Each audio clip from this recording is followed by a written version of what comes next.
Hi, this is George Reisman, the capitalist professor and author of Capitalism, a Treatise on Economics. I'm back with more to say about the economic ignorance of Elizabeth Warren and Bernie Sanders, this time in connection with the inflation delusion and economic inequality. What I have to say will take less than 4 minutes. Then I'll spend about a minute on AOC versus Mark Zuckerberg and Facebook on the subject of banning political ads that lie. In their ignorance of economics, Warren and Sanders et al. Are misled by the government's inflation of the money supply into believing that the stagnation and decline of our economic system in recent decades is the result of growing economic inequality. The truth is that both the appearance of increasing wealth of the rich and the reality of declining actual wealth are the result of the government's pouring new and additional money into the stock and real estate markets, where the effect is to raise prices. Since the rich own far more stock and real estate than the average person, the effect of this rise in prices is that economic inequality appears to increase. Somehow, the sharp declines in apparent economic inequality that necessarily accompany market busts are not reported. While the rich appear to gain because of the rise in the prices of their assets, in reality, they lose. This is because the taxation of their profits on the sale of stocks and real estate prevents the funds accruing to them from keeping pace with the rise in prices. Their funds grow only to the extent of what remains after the payment of taxes. For example, imagine that the infusion of new and additional money into the stock and real estate markets increases prices there by 10%. Originally, one had an asset worth $1 million. Now it can be sold for $1.1 million.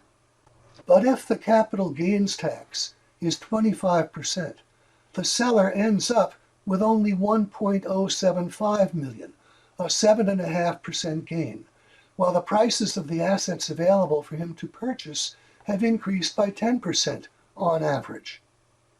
This is a major way in which inflation, the government's expansion of the money supply, destroys an economic system.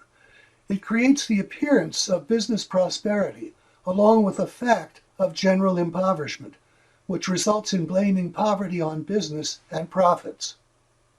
To understand how this proposition applies in terms of business accounting for inventories and plant and equipment, see my book, Capitalism, a Treatise on Economics, pages 229 to 30 and 931 to 933.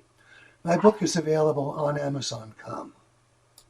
The solution is a money the government can't create, namely gold. The gold standard must be an essential part of the program of advocates of capitalism. It would put an end to the artificial creation of profits and capital gains, causing higher taxes and reduced buying power. Ironically, what our economy has been suffering from in the last decades is precisely the effects of a wealth tax. A wealth tax created by the ballooning of profits and capital gains caused by the inflation of the money supply. The resulting additional taxes on the inflation-created profits and capital gains make after-tax profits and capital gains insufficient to keep pace with the rise in prices. The result is a shrinkage in actual assets. The Democrat dunces want still more of this. AOC, Alexandria Ocasio-Cortez, wants Mark Zuckerberg's Facebook not to accept political ads that contain lies. She doesn't realize that if Facebook had that policy, it wouldn't accept any ads promoting socialism in any way. Because contrary to practically everything that socialists say, the truth is that socialism is a sociopathic philosophy conceived in gross error and ignorance and culminating in economic chaos, enslavement, terror, and mass murder. To claim anything else is a lie. Just to establish socialism, understood as government ownership of the means of production, requires armed robbery and murder on a mass scale. For proof of the nature of socialism, read my essay whose title happens to be Marxism-Socialism, a Sociopathic Philosophy Conceived in Gross Error and Ignorance, Culminating in Economic Chaos, Enslavement, Terror, and Mass Murder.